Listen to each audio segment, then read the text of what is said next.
Hello and welcome to another demo of Sovereign Boot Provisioning Wizard. This time we are presenting you the Release Candidate 4 version of Sovereign Boot Provisioning Wizard application. In this month we have added another features to the application, which is the bootloader scanning on the EFI system partitions. So if you remember from the last demo, we have added the filtering of Microsoft signed bootloaders so that they are no longer appearing in the application. This is severely limiting the number of options we are shown by the Sovereign Boot Wizard. So it is necessary to scan for additional hypothetical bootloaders that the firmware may boot to load the operating system. So let's go with the wizard flow to show you the current state. So this is the standard welcome window of the Sovereign Boot Provisioning Wizard, and once we select the Sovereign Boot as a mode of UEFI secure boot we want to use, we will be presented the list of the bootloaders that was also shown in the previous demos. So as you can see, the shim binaries are no longer being presented because they are mainly signed by the Microsoft certificates. That is why we will mainly see grab binaries instead. So here we have an example of a Fedora grab bootloader, which you can of course check whether it is actually signed by a non-Microsoft certificate. And of course it is not signed by a Microsoft certificate, but instead it is signed with a Fedora Secure Boot signer certificate issued by Fedora Secure Boot CA.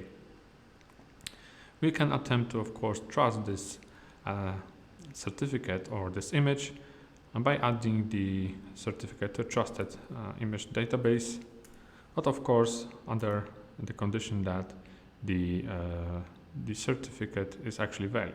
This one is actually not, because if we check the dates, it is not valid after 2022. So we can, for example, skip this image and proceed to the next bootloader, and this time maybe we will be able to trust the next certificate which is present in this image. And this one is issued by Fedora CA, and this certificate is called Grab2 Signer. As you can see, this certificate is valid until 2037, so we should be able to trust this image. And yes, we have successfully added this image, and then we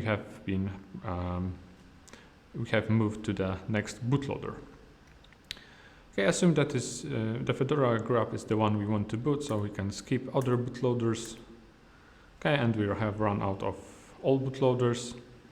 And as we noticed, there was like no single shim being presented, so all bootloaders were signed by a non-Microsoft certificates.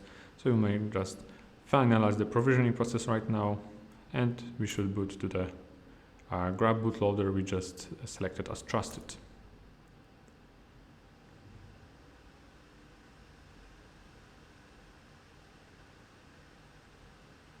Okay, and here we are. There's the grab bootloader that we wanted to boot. Now, what else have we added? In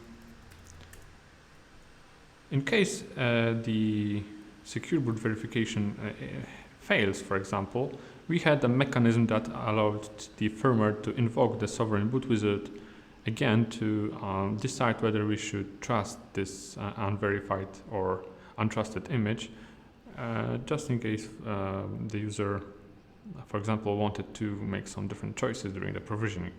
So for example, these options are automatically created by the Sharo firmware, and they point to the shim binaries.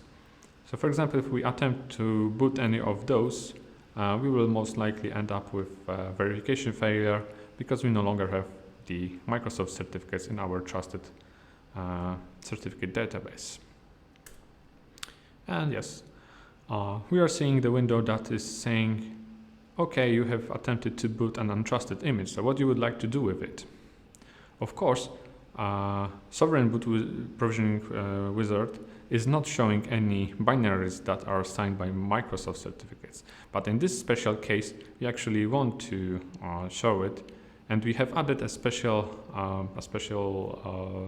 warning in the certificate fingerprint that the certificate belongs to the Microsoft, which can be also usually checked with the certificate details. As you can see, this binary is signed by a Microsoft Corporation UFI CA 2011, which was issued by the Microsoft Corporation third-party marketplace root certificate. And of course, we don't want to trust this image, and we'll simply end up with an error saying that this image is